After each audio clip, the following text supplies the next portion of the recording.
Hello everyone, welcome back to my channel. I am Pankaj and today I will show you how to solve day number 12 Inheritance case study.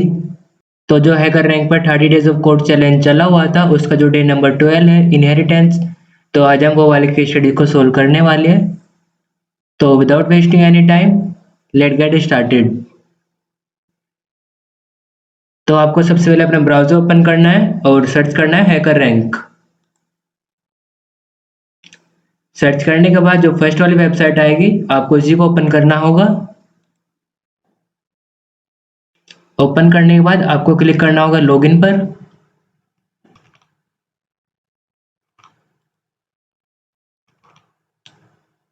Click करना होगा login for developers.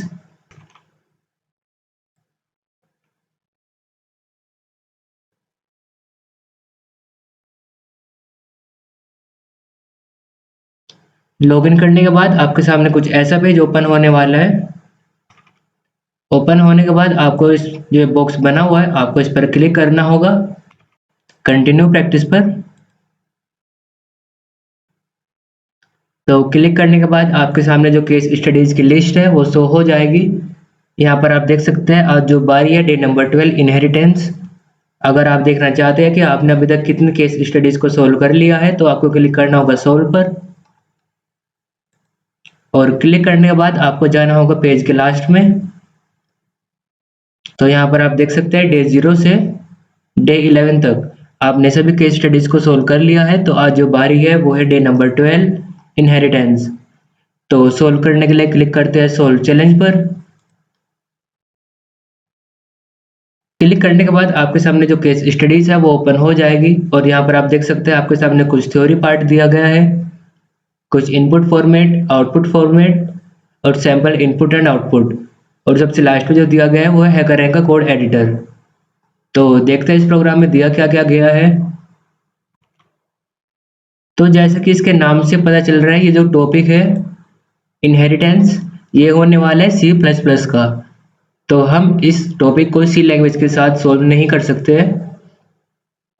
इसको solve करने के लिए हमको चाहिए कि C++ language, क्योंकि जो टॉपिक है वो ओप्स का टॉपिक है, ऑब्जेक्ट ओरिएंटेड प्रोग्रामिंग। तो आगे देखते हैं क्या क्या दिया गया है क्वेश्चन में। यहाँ पर एक ऑब्जेक्टिव बताया गया है कि today we were delving into inheritance, check out the test tutorial for learning materials and an instruction video. और यहाँ पर कुछ टास्क दिया गया है आपके सामने। टास्क में बताया गया है कि you are given 2 classes person and student, where person is the base class and student is the derived class. तो बेस क्लास होती है पेरेंट क्लास और जो स्टूडेंट क्लास है वो है derived class. Completed code for person and a declaration for student are provided for you in the editor. Observe that student inherits all the properties of person. तो यहाँ पर बताया गया है कि आपको 2 क्लासेस गिवन होगी, एक पर्सन के नाम से एक स्टूडेंट के नाम से। जो पर्सन वाली क्लास है वो है बेस क्लास यानी कि पेरेंट क्लास, और जो स्टूडेंट वाली क्लास है वो है डिराइव्ड क्लास। तो आपको यहाँ पर ऑब्जर्व किया गया है कि जो स्टूडेंट क्लास है वो पर्सन क्लास की सारी प्रॉपर्टीज को इनहेरिट्स करती है, यानी कि जो प्रॉपर्टी पर्सन क्लास के लिए होने वाली है वही क्लास स्टूडेंट के लिए भी होने वाली है, सेम प्रॉपर्टीज। नीचे लिखा गया है कि complete the student class by writing the following. A student of constructor which has 4 parameters, a string first name, a string last name, an integer id number, an integer array और vector of test score। तो हम इस programme में जो है vector का भी use करने वाले हैं। तो वेक्टर्स होते क्या? वेक्टर्स होते हैं डायनेमिक एरेज। इसको मैं आगे क्वेश्चन में बता दूंगा आपको कैसे करना है। और सबसे लास्ट में बताया गया है कि a character calculate method that calculate a student object average and student and return the grade character representative of the calculated average. तो यहाँ पर एक कैलकुलेट नाम से फंक्शन बनाना है जो कि स्टूडेंट की ग्रेड को कैलकुलेट करेगा और इसको प्रिंट करेगा।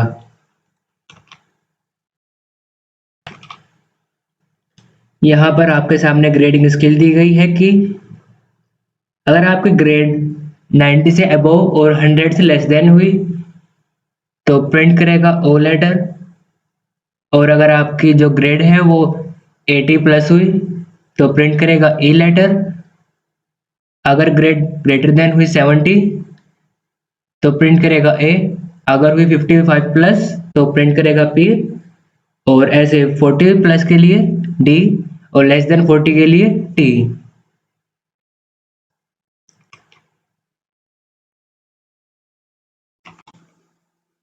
यहाँ पर इनपुट फॉर्मेट में कुछ बताया गया है कि आपको जो इनपुट करना है वो किस तरीके से करना है। तो यहाँ पर बताया गया है कि the looked stub code in the editor read the input and call the student class constructor with the necessary arguments.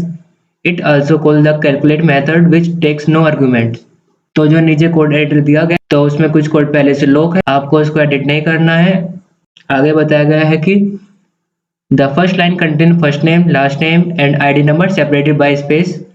जो फर्स्ट लाइन होने वाली है उसमें हमारा first name, then last name, then ID number, और सेपरेटेड बाय स्पेस होने वाला है। The second line contains the number of test score. The third line of space separated integer describes score. तो फर्स्ट लाइन में हमको input करना होगा first name, last name और आईडी नंबर। सेकंड लाइन में इनपुट करना होगा हमें टेस्ट केसेस के नंबर कि हम कितने टेस्ट केस को पास कराना चाहते हैं, और थर्ड लाइन में हमको इनपुट करना होगा स्कोर्स। तो जो length of first name last name होने वाली है वो 1 से ग्रेटर और 10 से smaller than length of ID equals to 7, और जो स्कोर है वो 0 से ग्रेटर होना चाहिए और 100 से लेस देन। आउटपुट फॉर्मेट में कुछ बताया गया है कि output is handed by the locked stub code. Your output will be correct if your student class constructor and calculate method work are properly implemented. यहाँ पर बताया गया कि अगर आपका स्टूडेंट क्लास कंस्ट्रक्टर और जो कैलकुलेट का मेथड है अगर ये प्रॉपर्ली वर्क करता है तो आपका जो प्रोग्राम है सक्सेसफुल रन हो जाएगा।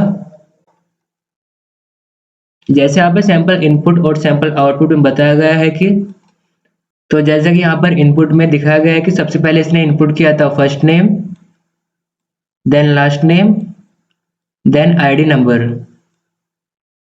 उसके बाद इसने इनपुट किया था नंबर ऑफ टेस्ट केसेस यानी कि 2, और फिर इनपुट किया था स्कोर्स, स्कोर 1, स्कोर 2, और जो आउटपुट आएगा वो इस टाइप से आएगा कि name colon first name comma last name, और जो आपने आईडी इनपुट की थी ऊपर उसका आउटपुट, और जो आपने number of test cases pass किए थे उसके हिसाब से कैलकुलेट करने के बाद जो ग्रेड इसको मिलती है वो ग्रेड यानी कि ये।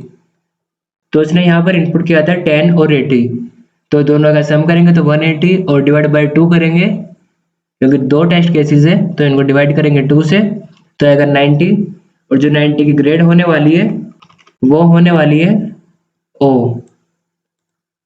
तो इसलिए यहाँ पर जो आउटपुट में ग्रेड आया है वो ओ आया है। यहाँ पर एक्सप्लेनेशन में भी बताया गया है कि नंबर ऑफ टेस्ट केसेस 2 है, 10 और 80, तो यहाँ पर फाइंड करना होगा आपको एवरेज 10 प्लस 80 डिवाइड बाई 2 90, और जो 90 है 90 के लिए ग्रेड जो मिली हुई है वो है ओ। अब चलते हैं अपने कोड एडिटर पर। यहाँ पर आने के बाद सबसे पहले आपको लैंग्वेज चूज करनी होगी C++, क्योंकि यहाँ पर जो है सी लैंग्वेज का कोई ऑप्शन नहीं है। जैसे कि मैंने आपको स्टार्टिंग में बताया था कि ये जो कोड है या फिर ये जो क्वेश्चन है वो सोल्व होने वाला है C++ में, क्योंकि ये जो टॉपिक है इनहेरिटेंस ये होने वाला है ओप्स का, ऑब्जेक्ट ओरिएंटेड प्रोग्रामिंग, जो कि C++ का एक पार्ट है। तो अब देखते हैं हमें कोड में लिखा क्या क्या गया है।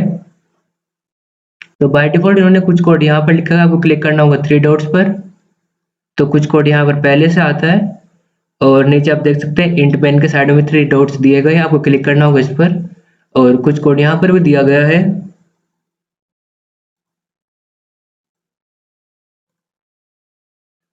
तो यहाँ पर आप देख सकते हो कि जो प्री डिफाइंड कोड दिया गया आप इसको एडिट नहीं कर सकते हो। तो यहाँ पर एक कमेंट से बताया गया कि आपको क्लास कंस्ट्रक्टर बनाना है। यहाँ पर उसके parameters first name, last name, ID, score, write your constructor here, function name calculate, और राइट योर फंक्शन हेयर। तो आपको सबसे पहले कमेंट्स को हटा देना है, कंट्रोल ए बैक स्पेस। तो जो आपको अपना कोड टाइप करना है वो यहाँ से करना है। तो सबसे पहले आपको क्लास को डिफाइन करना होगा स्टूडेंट नाम से, क्योंकि पर्सन नाम से तो क्लास पहले बन चुकी है। अब हमें बनानी होगी इसकी डिराइव्ड क्लास यानी कि स्टूडेंट क्लास। तो टाइप करते हैं क्लास स्टूडेंट, जो कि सारी प्रॉपर्टीज को इनहेरिट्स करेगी क्लास पर्सन से। तो पब्लिक पर्सन, यहाँ पर उस क्लास का नाम जिससे सारी प्रॉपर्टीज को इनहेरिट्स करेगी वो क्लास है पर्सन। अब बारी आती है हम क्लास के अंदर क्या क्या टाइप करने। सबसे पहले आपको यहाँ पर दिखाया गया कि इन्होंने इंक्लूड किया है हेडर फाइल आईओ स्ट्रीम, क्योंकि हम यूज कर रहे हैं C++, तो यहाँ पर हम यूज करने वाले हेडर फाइल आईओ स्ट्रीम यानी कि इनपुट आउटपुट स्ट्रीम। उसके बाद यहाँ पे इन्होंने वेक्टर को इंक्लूड किया है हेडर फाइल में। वेक्टर का यूज मैं आगे बताऊंगा कि यहाँ पर वेक्टर को इंक्लूड क्यों किया गया है। यहाँ पर लाइन आई यूज नेम स्पेस std, ये लाइन इसलिए है कि हम यहाँ पर अपने जो स्टैंडर्ड फंक्शंस है या लाइब्रेरीज है हम उनको यूज करने वाले हैं। और यहाँ पर एक क्लास बनी हुई है पर्सन नाम से। तो इस क्लास में देखते हैं क्या क्या दिया गया है कि एक क्लास के 3 पार्ट्स होते हैं, पब्लिक प्राइवेट प्रोटेक्टेड। तो सबसे पहले आता है प्रोटेक्टेड, यानी कि इस प्रोटेक्टेड के अंदर जो भी वेरिएबल्स या जो भी इंटीजर्स रहेंगे वो बाहर से एक्सेस नहीं हो सकते, वो सिर्फ यहाँ पर डिफाइन किए गए एक बार और वो सिर्फ एक बार यूज होंगे और फिर उसके बाद खत्म हो जाएंगे। सेकंड आता है प्राइवेट, जो प्राइवेट होता है वो सिर्फ क्लास के अंदर यूज होता है, क्लास के बाहर से हम उसको एक्सेस नहीं कर सकते। और थर्ड आता है पब्लिक, तो जो पब्लिक वाले होते हैं हम इसको डिफाइन करते हैं क्लास के अंदर, बट हम इसको एक्सेस कर सकते हैं क्लास के बाहर से भी और किसी दूसरी क्लास से भी। तो प्रोटेक्टेड के अंदर यहाँ पर 2 चीजें दी गई है, फर्स्ट है स्ट्रिंग फर्स्ट नेम और सेकंड भी एक स्ट्रिंग है लास्ट नेम और थर्ड है इंटीजर एक आईडी नाम से। फिर आता है पब्लिक। पब्लिक में यहाँ पर बताया गया है कि जो पर्सन क्लास है उसमें 3 चीजों का यूज होने वाला है, फर्स्ट है string first name, string last name और इंट में आता है आइडेंटिफिकेशन जो उसकी आईडी होने वाली है। तो इस आईडी के अंदर देखिए यहाँ पर 3 चीजें और दी गई है, this first name equals to first name, this last name equals to last name और this ID equals to identification. यानी कि जो फर्स्ट नेम है वो इक्वल से फर्स्ट नेम के, सेकंड नेम या फिर लास्ट नेम आप बोल सकते हैं लास्ट नेम इक्वल से लास्ट नेम के, और जो आईडी है वो इक्वल टू है आइडेंटिफिकेशन के। और उससे आगे फंक्शन बना गया है कि प्रिंट पर्सन के नाम से, जो कि प्रिंट करेगा आपका फर्स्ट नेम लास्ट नेम और आपकी आईडी। फिर यहाँ पर हमें अपना कोड टाइप करना है और नीचे यहाँ पर जो कोड दिया गया है पहले इसको भी समझते हैं। इंट मेन एक फंक्शन है जो आपके प्रोग्राम में सबसे पहले रन होता है।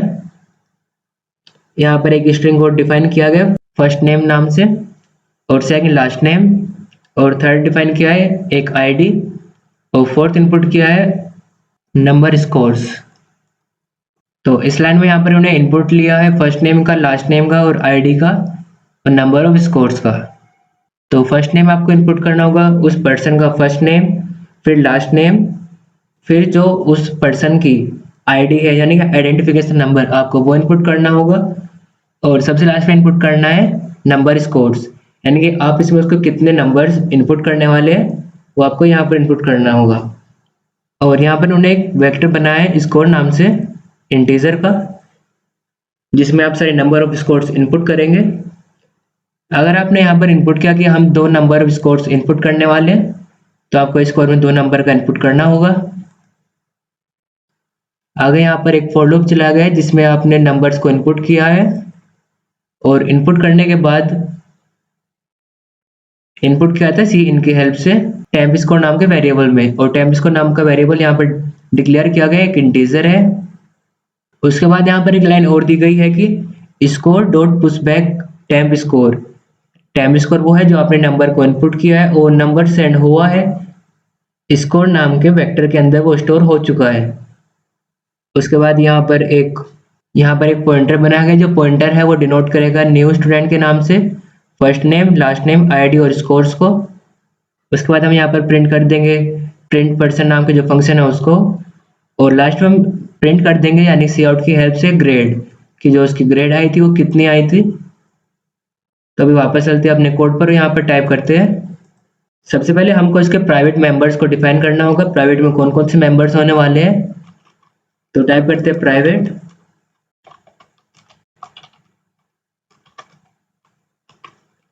टाइप करते हैं vector int test score.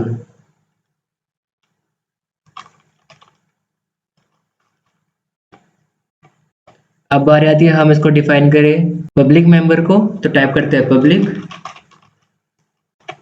Public member के अंदर हमको जो स्टूडेंट क्लास थी उसमें से कुछ वेरिएबल्स का इनपुट लेना है, या फिर आप बोल सकते हो उसकी जो प्रॉपर्टीज है उसको इनहेरिट करना है। तो इनहेरिट करने के लिए टाइप करते हैं स्टूडेंट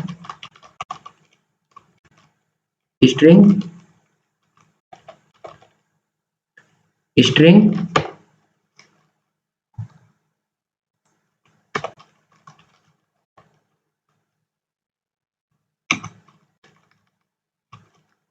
फर्स्ट नेम,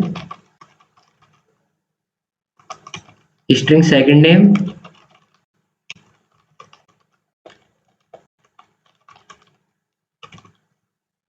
इंट में आइडेंटिफिकेशन,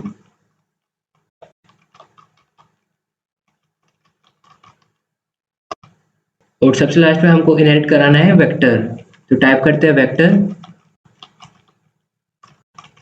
इंट, और जो वेक्टर का नेम था स्कोर। इतना टाइप करने के बाद अब बारी आती है जो हमने स्टूडेंट क्लास में इनहेरिट किया है उसको हमने इनपुट किया है पर्सन आपकी क्लास में से। तो टाइप करते हैं person colon person first name last name identification,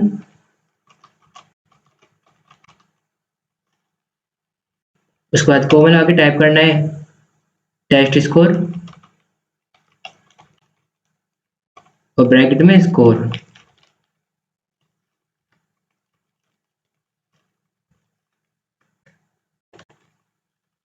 अब बारी आती है कि यहाँ पर हमको एक फंक्शन बनाना है जो कि कैलकुलेट करेगा आपकी एवरेज और साथ में उसको प्रोवाइड कर देगा उसके ग्रेड। जैसे ऊपर बताया गया था कि आपका जो एवरेज है यहाँ पर अगर 90 से अबोव है तो O, 80 से अबोव है तो E, उस हिसाब से वो यहाँ पर कैलकुलेट करेगा उसकी एवरेज और प्रिंट कर देगा उसका जो लेटर होने वाला है।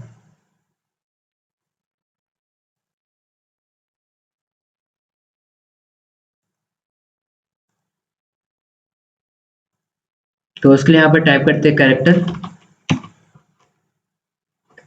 एक फंक्शन बनाते हैं कैलकुलेट नाम से।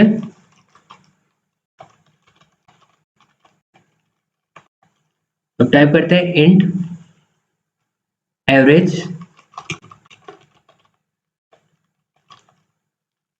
Equal to 0। यहाँ पर हमने एक एवरेज नाम से वेरिएबल को बनाया है जो कि ये बताएगा कि आपका जो एवरेज है वो कितना है, उसी हिसाब से आपको जो ग्रेडिंग होगी वो उसको प्रिंट करेगा। यहाँ पर एक फॉर लूप चलाते हैं int i equal to 0, i is less than test score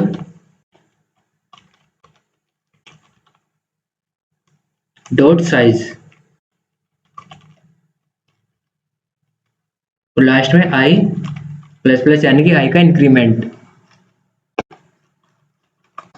अब बारी आती है कि हम जो एवरेज था उसको कैलकुलेट करें। तो उसके लिए टाइप करते हैं एवरेज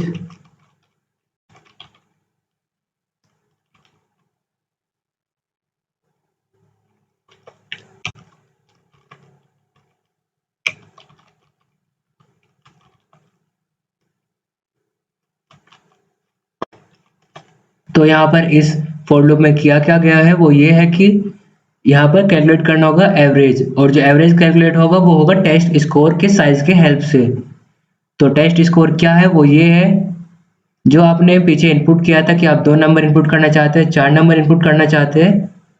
अगर आपने इनपुट किया था 2 यानी कि आपको 2 नंबर इनका इनपुट देना होगा। तो जो उसका साइज हुआ है 2, तो ये for लूप 2 बार ही चलेगा क्योंकि दोनों को सम करके उसका एवरेज फाइंड करना है। तो i 0 यानी कि 0 के प्लेस पे जो होगा वो इसका इनपुट लेगा, फिर i के प्लेस पे जो 1 होगा वो उसका इनपुट लेगा, उसको एवरेज में कैलकुलेट कर देगा। अभी तक हमने सिर्फ एवरेज में एडिशन किया है। अब बारी आती है हम उसको डिवाइड करें टेस्ट स्कोर के साइज से। तो टाइप करते हैं average equals to average divide by test score dot size. तो अभी हमने फाइंड कर लिया कि हमारा एवरेज कितना हो चुका है। अब बारी आती है कि हम एवरेज के हिसाब से फाइंड करें उसका ग्रेडिंग। उसके लिए कंडीशन लगाते हैं इफ की हेल्प से। इफ अगर एवरेज हुआ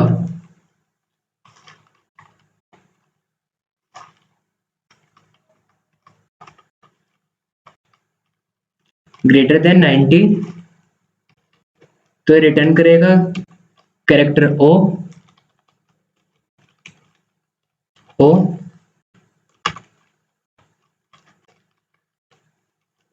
अब टाइप करते हैं एल्स इफ सेकंड कंडीशन के लिए। अगर एवरेज ग्रेटर देन हुआ 80 से तो रिटर्न करेगा ई। फिर से एल्स इफ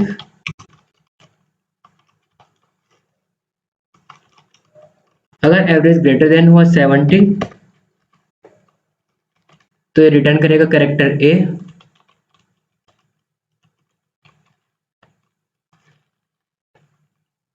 और अभी एक कंडीशन और लगानी है एल्स इफ अगर एवरेज ग्रेटर देन हुआ 55 से तो रिटर्न करेगा कैरेक्टर पी।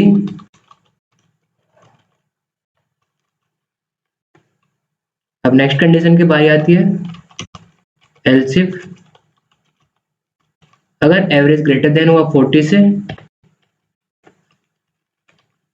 तो रिटर्न करेगा कैरेक्टर डी।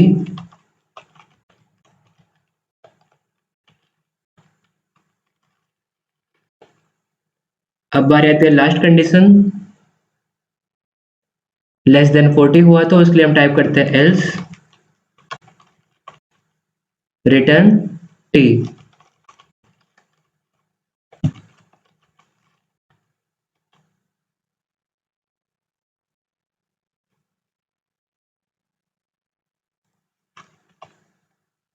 तो अभी जो हमारा कोड है वो कंप्लीट हो चुका है। अब बारी आती है हम इसको टेस्ट करें कि हमारा कोड सही है या नहीं है। उसके लिए क्लिक करते हैं रन कोड पर। तो यहाँ पर एरर क्या है वो देखते हैं। तो नेम तो हमारा सही भी प्रिंट हुआ है, आईडी भी सही से प्रिंट हुई है। जो एरर है वो है ग्रेड में। तो वापस चलते हैं अपने कोड पर और देखते हैं यहाँ पर क्या एरर हुई है। तो यहाँ पर एक चीज़ का मिसिंग है, वो है ग्रेटर देन इक्वल्स टू। ये जो पर क्वेश्चन में दिखाया गया था जो ग्रेडिंग सिस्टम है, यहाँ पर ग्रेटर देन इक्वल्स टू और लेस देन इक्वल्स टू। तो आपको यहाँ पे ग्रेटर देन के साथ साथ इक्वल्स टू को भी प्रिंट कराना होगा। तो जल्दी से हम इक्वल्स टू टाइप कर देते हैं इक्वल्स इक्वल्स इक्वल्स। तो अब दोबारा से टेस्ट करते हैं। कॉन्ग्रेचुलेसन, आपका कोड बिल्कुल सही है। अब बार आती है इसको सबमिट करने की, तो क्लिक करते हैं सबमिट कोड पर। यहाँ पर शो हो चुका है सक्सेस, यानी कि आपका कोड जो है सक्सेसफुल सबमिट हो चुका है। और यहाँ पर लिखा गया यू हैव अर्न 30 पॉइंट्स। अब बार आते हैं वापस चले 30 डेज ऑफ कोड पर। तो यहाँ पर आप देख सकते हैं कि डे 0 से डे 12 तक आपने सभी केस स्टडीज को सोल्व कर लिया है।